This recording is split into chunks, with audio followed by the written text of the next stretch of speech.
Hello, welcome back to my channel. We are still on the HRCYED grind, but we have made it past the halfway point, so there's an end in sight. I actually do love making these videos. They are quite fun, and I get a lot of good comments from you guys, so thanks for that. Please keep it up, because I will admit I have struggled with some of these. And I am going to struggle with some more of these, so please keep your recommendations coming.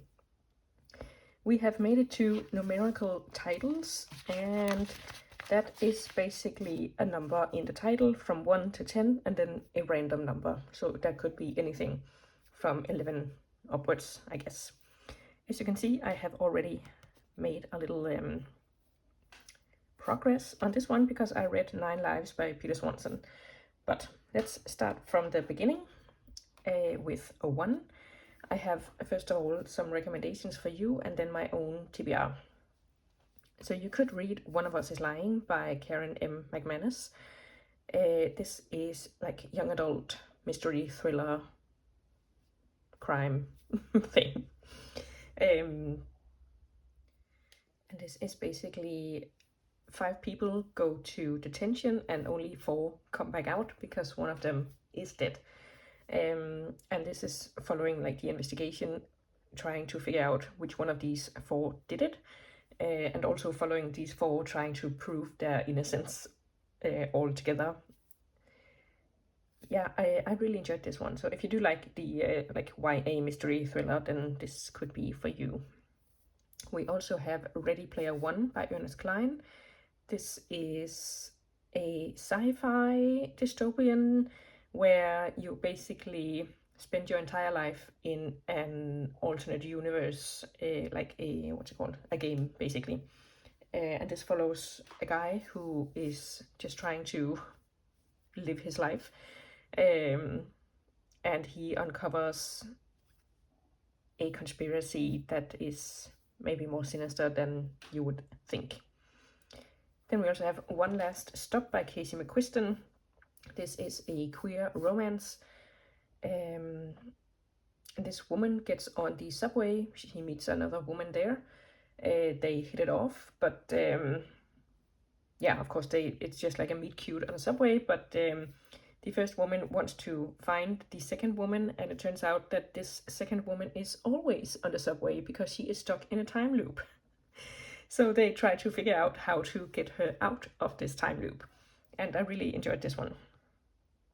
For 2, we obviously have a classic, The Two Towers by J.R.R. Tolkien. This is the second part of The Lord of the Rings, so you would need to read that one first if you haven't read it already. But the good thing about HRCYED is you can squeeze basically any book in, at least at the very beginning, because The Lord of the Rings would be, what's it called? The Fellowship of the Ring, I think it's called, the first one, right? Is it? Yeah, it is, the Fellowship of the Ring. So that's 5 words, so you could do titular counting for that one. You could do this for a cover style. You could mash up a HRCYED 1 and 2 prompt with the A to Z author and cover, what's it called? Cover color. So if you need to squeeze in the first one of these, you can definitely do it. Then we also have 2 Twisted Crowns, and this is the second one to One Dark Window, which you could obviously also read for number 1. So and this is a duology, so you can bang that out in this prompt. This is basically a woman who has a, should we call it a god, an entity, a spirit, a ghost, whatever, stuck in her head, and it's talking to her and trying to get her to do the things that it wants to do, and we follow her as she tries to basically figure out how to get rid of this. And we also have 2 Dark Reigns, and this is a fantasy series, and actually you can use this entire series for this prompt because they also have one called 3 Dark Crowns and 1 Dark Throne and 5 Dark Fates that will come later. But 2 Dark Reigns. So the entire series is about this island that has 3, what's it called, triplets, that are born like every generation or so, and they are trained to become the, what's it called, queens of this island. And they each have their own powers. So one is like a poisoner, and one has elemental powers, and one can talk to animals. And basically they grow up at first together until they're like 5 or 6, I think, and then they are divided up into their respective areas of these clans, and then they grow up, and then they have to fight for the throne, basically. And yeah, it's really, really good. And obviously the 3 Dark Crowns is also part of that, so you can read that for 3. Or you could read The 3 Dahlias by Katie Watson. This is a series, like a murder mystery series, about 3 women who have all played this fictional detective called Dahlia. So we have the, I think it's like an old Hollywood starlet that played her originally. Then we have someone, I think she played her in like the remake series or something, and then a young up-and-coming actress who is supposed to be playing her in a forthcoming series. And they also get together, and murder happens around them. For 4, we have 4 Dead Queens. This reminded me a little bit of, what's it called? One Dark Throne series, because this is basically 2 people who are enemies, but they end up embroiled in this plot to kill the 4 queens of this country, and they are basically just trying to save themselves because they are being embroiled in this plot, and they want to have nothing to do with it. Then for 5, you could read The 5. This is about the women of, or the lives of the women who were killed by Jack the Ripper. So it's non-fiction, and it follows these 5 women as far as Hallie Rubenhold could take it, you know, back from the beginning of their lives and how they lived their lives and what they were doing, and right up until just before the moment they meet Jack the Ripper, because she was very adamant about this book being about the women and not him. So we don't actually, I don't think he's mentioned other than the title. And yeah, we follow these women, and we see how they were, you know, besmirched in later years, because I think we've all been told that he killed prostitutes, but at least some of them, and I think most of them, weren't prostitutes, and the one or ones that were had been driven out there by, you know, bad life circumstances. So anyway, not that there's anything wrong with sex work, but this is just what's it called? Yeah, focusing on the lives of these women rather than their connection with this Jack the Ripper. Yeah, here we have 5 Dark Fates, the other book in this series. For 6, we have 6 of Crows. Obviously, I have mentioned this book so many times as recommendations for these, because it is really useful in these prompts. If you don't know 6 of Crows, it's about 6 people who are putting on a heist, and we follow like how they planned this heist, and each of their stories, backstories, and how they came to be together, how they know one another, and yeah, I just really loved it. We also have 6 Crimson Cranes by Elizabeth Lim, and this is basically a retelling of the what's it called? swan daughters thingy, where 6 brothers are turned into birds and then the sister has to save them. So you could also use this for the remix. For 7, we have The 7 Husbands of Evelyn Hugo by Taylor Jenkins Reid. Again, if you for some reason haven't read this yet, we follow this Hollywood starlet who calls in a journalist because she is ready to tell her story. And we find out, we follow her life through these 7 husbands and how they each impacted her life. But also so much more. And then we found out at the end how people are connected in present day.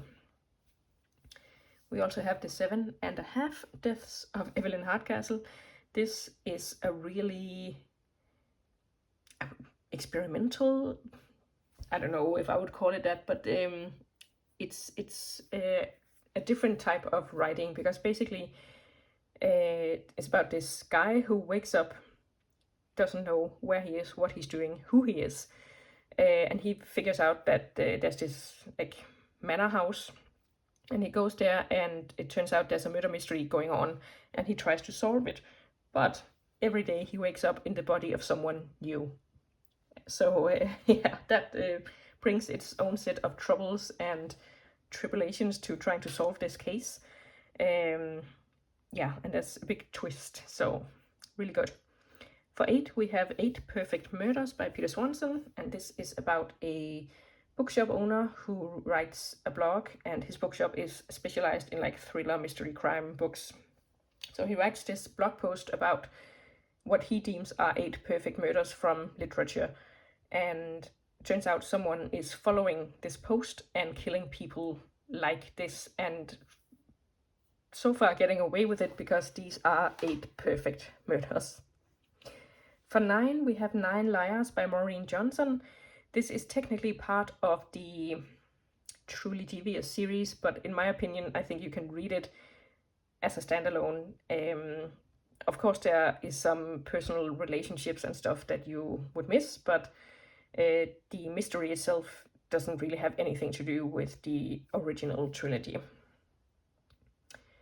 And then we have 9 Lives, like I said, again by Peter Swanson. This is, I would say, probably, now I haven't actually read the original by Agatha Christie, but And Then There Were None, I think it's called.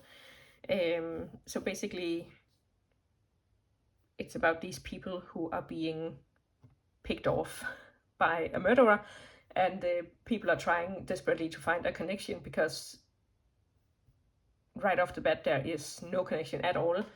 I don't think it's a spoiler to say that they do figure out the connection, and it's pretty wild, but interesting and a fast read.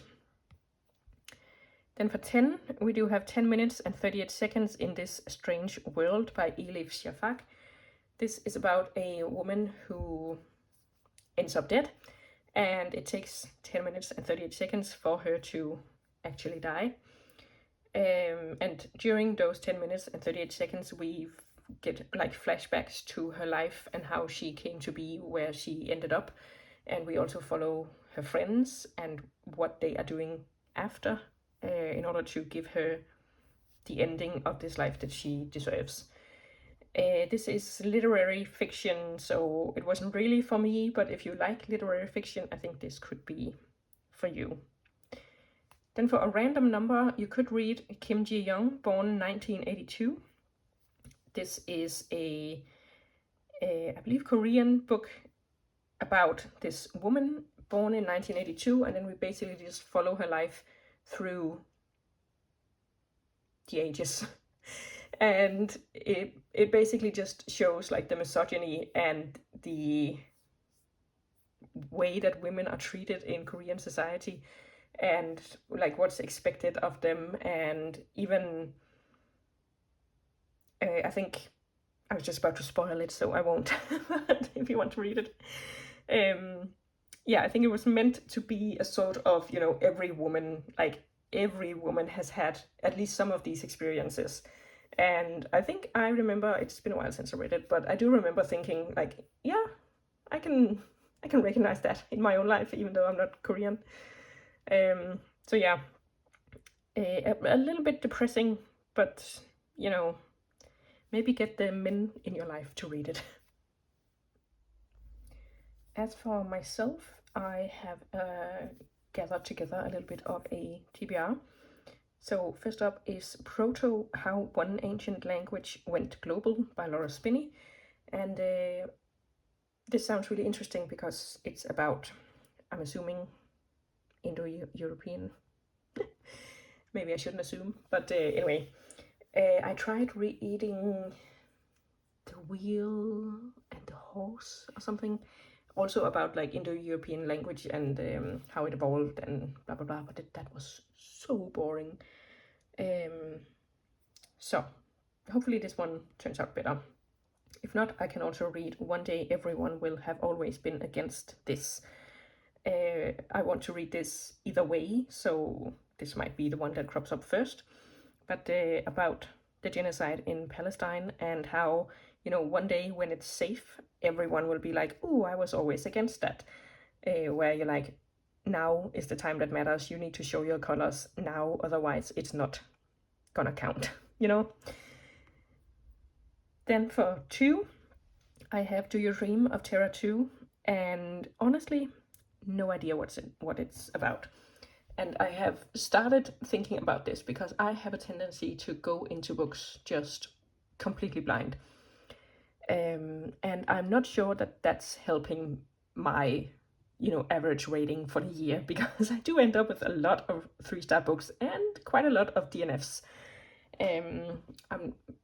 I should probably like figure out my DNF ratio at the end of the year, but yeah. So also recently I read, what's it called? Yeah, Ink Blood Sister Scribe, and that just gave me medieval fantasy vibes, you know, illustrated manuscripts, convents, monks and nuns, magic. Instead, it was very much set in the modern world and was like a mystery about living forever and, you know, crime. I don't know, it was just very different from what I thought it was, just based on vibes. And like, that's fully my fault. I completely based it off the vibe I got from the title, basically. And if you look at it, Ink Blood Sister Scribe doesn't really give you anything, but for some reason it gave me medieval fantasy vibes. But I actually did read the synopsis before I started the book, and I'm glad I did, because otherwise I don't think I would have given it as many stars as I did end up giving it. Like, I think I gave it 3.5, so that's like still a very middling book, in my opinion. But for me, but I think if I hadn't looked up the synopsis, I probably would have given it less, because I would have spent half the book being confused about why it wasn't medieval fantasy, you know? So yeah, maybe I should start reading synopses of the books before I put them on my TBR.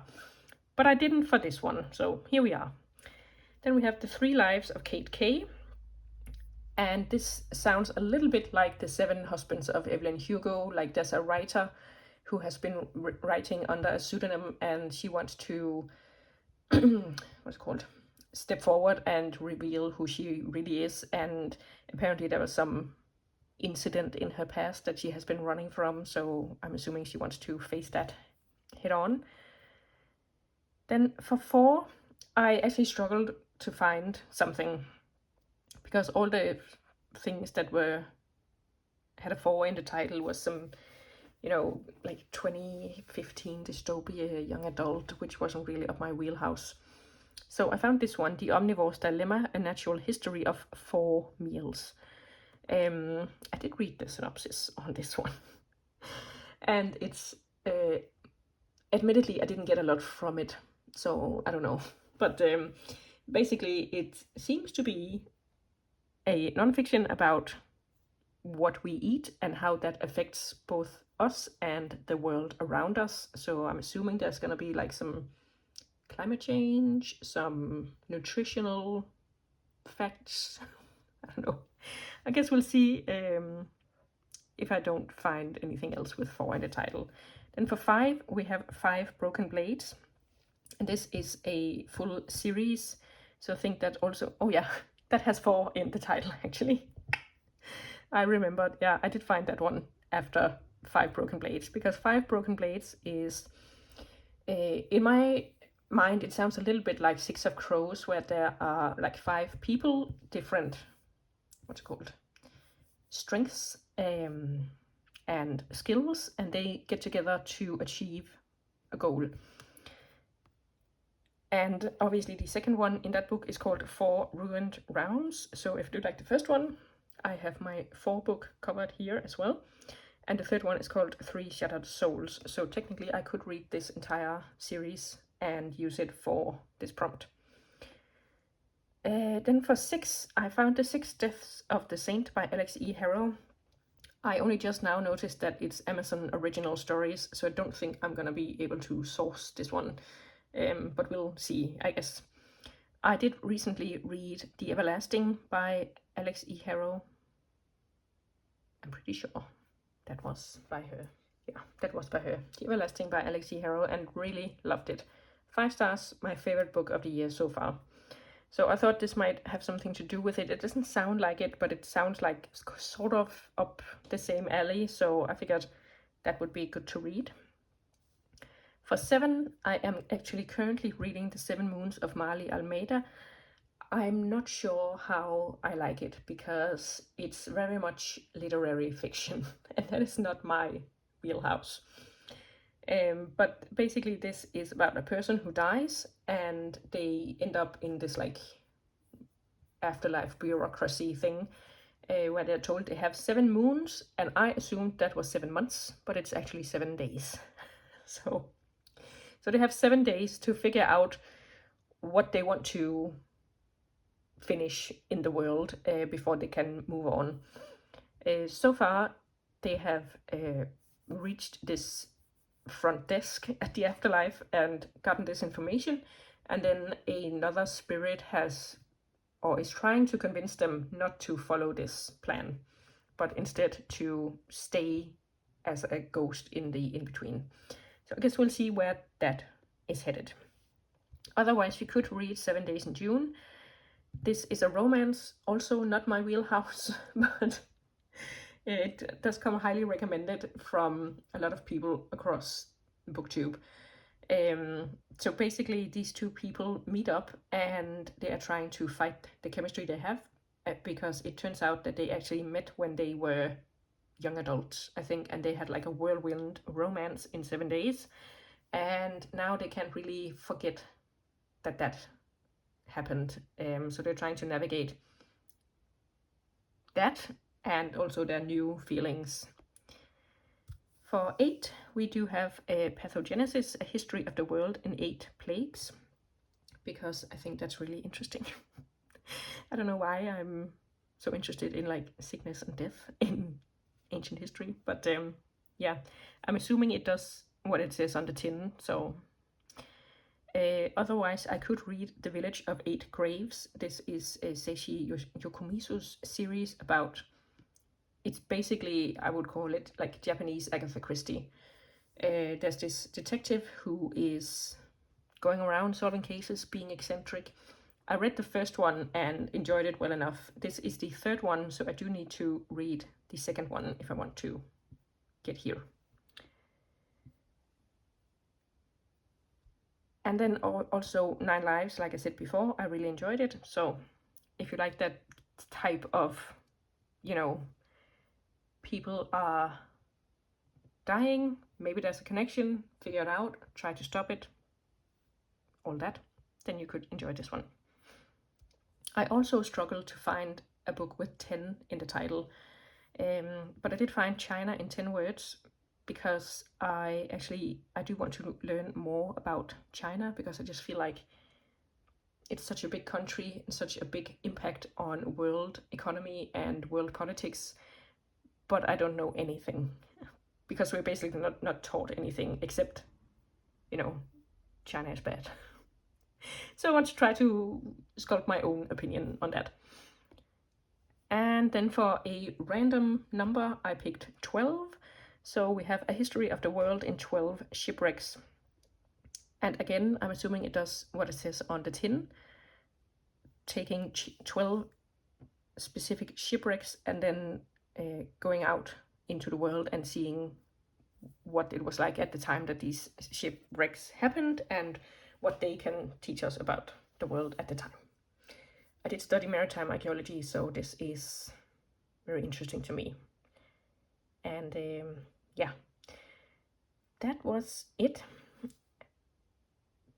I feel like it wasn't too bad coming up with all of these books. There were a couple of things, like I said, 4 and 10, where I kind of struggled. I feel like the other ones were pretty easy to find some stuff, and also find stuff that I mostly liked. But yeah, so let me know what you are reading for this one, and I'll see you soon with another video. Thanks for watching. Bye!